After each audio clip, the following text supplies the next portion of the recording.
अस्सलाम वालेकुम नाज़रीन, ड्रामा सीरियल माँ जो है अपने अख्ताम को पहुंचने वाला है। यहाँ पर हमें देखने को मिलेगा कि काशिफ से धोखा मिलने के बाद जो सिद्रा है इसको एहसास हो जाता है कि इसकी बहन राहा काशिफ के बारे में जो कुछ भी कहती थी वो बिल्कुल ठीक कहती थी, लेकिन उसने उसकी एक भी नहीं सुनी। इसलिए जब उसे एहसास होता है तो वो राहा के पास जाती है और उससे माफ़ी मांगती है, जिस पर जो राहा है उसे माफ़ कर देती है और गले लगा लेती है और उसे समझाती है कि तुम अभी छोटी हो, इन सब चीज़ों को नहीं समझती। इसी दौरान जो है उसके बाद जो राहा है उसे नाना जान का ऑफिस ज्वाइन कर लेती है। जब राहा को पता चलता है कि वसीम और ज़रियून जो है नाना जान की प्रॉपर्टी पर कब्जा करना चाहते हैं तो वो बहुत ज़्यादा परेशान हो जाती है।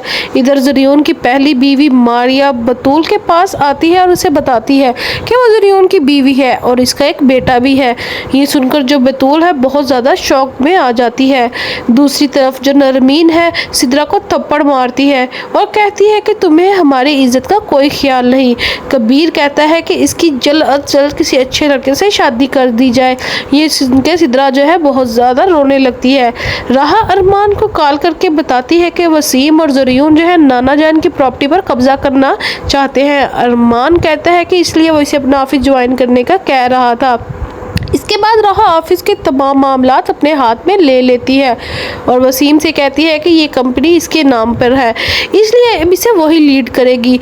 ये सुनकर जो है ज़रियून और वसीम वो काफ़ी ज़्यादा परेशान हो जाते हैं। बतूल ज़रियून के पास जाकर इससे पूछती है क्या इसने पहले से भी शादी कर रखी है। इस पर ज़रियून जो है गुस्से में आकर बतूल को थप्पड़ मार देता है, जिसकी वजह से वो बेहोश हो जाती है। घबरा कर ज़रियून इसे हॉस्पिटल ले जाता है, जहाँ डॉक्टर्स बताते हैं कि बतूल हामला है। ये सुनकर जो है ज़रियून मज़ीद परेशान हो जाता है। इधर नरमीन जो है सिद्रा के लिए एक रिश्ता ढूंढती है और कुछ दिनों के बाद सिद्रा की भी शादी हो जाती है। जब अदील और आसिया को पता चलता है कि बतूल अस्पताल है तो वो फ़ौरन वहाँ पर पहुँच जाती है और वहां जाकर देखती है तो बतूल को होश आ चुका होता है। अदील जो है नाना बनने की खुशखबरी सुनकर बहुत ज़्यादा खुश हो जाता है, हत्ता कि अपने पैरों पर चलने लगता है। फिर बतूल इन्हें बताती है कि ज़रियून पहले से शादीशुदा है। ये सुनकर दोनों को बहुत ज़्यादा गुस्सा आता है। इधर जो राहा है वो अरमान के साथ मिलकर नाना जान की प्रॉपर्टी के कागजात जो है वसीम और ज़रियून से वापस ले लेती है। अदील ज़रियून का गिरबान पकड़कर कहता है कि तुम्हारी हिम्मत कैसे हुई, तुमने मेरी बेटी को धोखा क्यों दिया, मैं तुम्हें जान से मार दूंगा। ज़रियून इनकार करता है और कहता है कि ये वो लड़की इसकी बीवी नहीं है। इस पर बतूल कहती है कि वो ज़रियून के साथ नहीं रहना चाहती और आसिया अपने साथ ले जाती है। वसीम और ज़रियून को जब पता चलता है कि राहा ने कागजात वापस ले लिए हैं तो राहा को गवाह कर लेते हैं और इससे प्रॉपर्टी के पेपर्स भी छीनकर सारी जायदाद अपने नाम करवाने की कोशिश करते हैं। अरमान को जब पता चलता है कि राहा गवाह हुई है तो वो फ़ौरन से इसको ढूंढना शुरू कर देता है और वो ज़रियून की लोकेशन ट्रेस करके फार्म हाउस पर पहुंच जाता है और वहां जाकर राहा को आज़ाद करवा लेता है।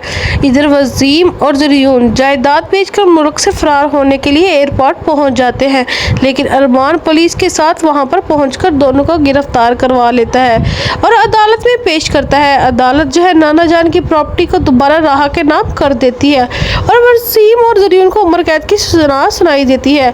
अरमान और राहा जो है कागजात लेकर वापस अदील के पास आते हैं और इन्हें सारी हकीकत बता देते हैं, हत्ता कि के एक्सीडेंट वसीम ने करवाया ये भी उन्हें बता देते हैं। अदील को बहुत ज़्यादा गुस्सा आता है, मगर वो अरमान और राहा का शुक्रिया अदा करता है कि इन्होंने इन्हें तबाह होने से बचा लिया। आखिर में जो है अरमान राहा को शादी के लिए प्रपोज करता है और राहा उसे सोचने के लिए कुछ वक्त मांगती है।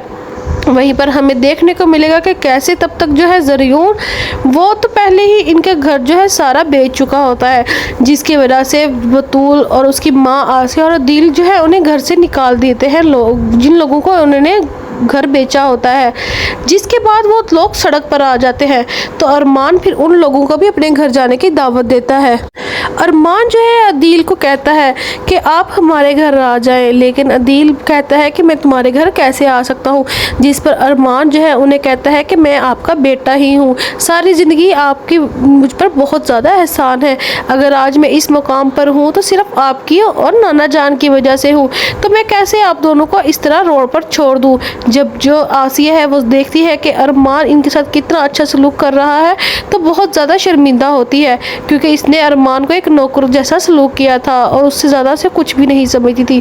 जिसके बाद जो है अरमान बतूल, आसिया और हदील को अपने घर ले जाता है। ज़ैनब भी उन्हें देखकर बहुत ज़्यादा खुश होती है और वही वो अपने बेटे को कहती है जल्द से जल्द इनका घर इनको वापस दिलाओ, इनके हमारी ज़िंदगी में बहुत ज़्यादा एहसान है और मैं चाहती हूँ कि हम इनका ये एहसान भी उतारे। वहीं जब राहा को पता चलता है कि अरमान के घर उसके मामू गए हैं तो वो भी वहाँ पर आ जाती है और वहाँ आकर वो जो अरमान ने उसे प्रपोजल दिया होता है उसके लिए राज़ी भी हो जाती है। दोस्तों, अगर आप अरमान और राहा की शादी देखना चाहते हैं तो हमारे चैनल को ज़रूर सब्सक्राइब करें। ये वीडियो सिर्फ तालीमी और तफरीकी मकासद के लिए बनाई गई है, इससे ज़्यादा कुछ भी नहीं। और अगर आपको हमारी वीडियो अच्छी लगी है तो हमें कमेंट करके लाजमी बताएं और ऐसे ही नई अपडेट्स देखने के लिए हमारे चैनल को लाजमी सब्सक्राइब कर लें ताकि हर आने वाली वीडियो सबसे पहले आप तक पहुँचे।